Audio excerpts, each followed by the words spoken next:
সবাইকে অনেক শুভেচ্ছা।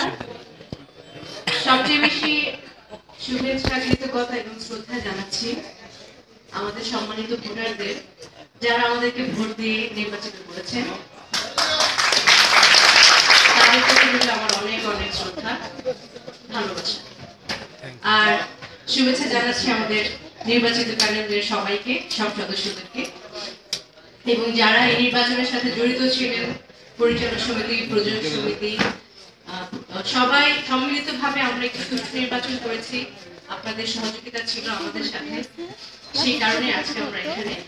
এবং এখান থেকে আমার জন্ম, এখান থেকে আজ আমি পূর্ণিমা এই মাইকের সামনে, এই সবার সামনে, এত সম্মানিত লোকদের সামনে আমি আজকে বলতে পারছি। আমি অসুস্থ, আমি আমার নাক বন্ধ।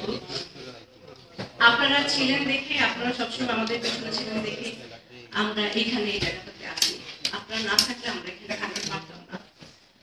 আমরা 2 বছরের জন্য নির্বাচিত হয়েছি, মানে বলতে গেলে 2 বছরের জন্য আমাদের কাবিন হয়েছে। তাই বলে এমন না যে 2 বছর পর আমাদের ছাড়াছাড়ি হয়ে যাবে। আমরা যদি নাও থাকি, আপনাদের সাথে আমরা সবসময় থাকবো। আমার বক্তব্য এখানে শেষ করছি। আমি খুব সংক্ষেপে বললাম। সবাই আমাদের জন্য, আমাদের প্যানেলের জন্য দোয়া করবেন। ধন্যবাদ।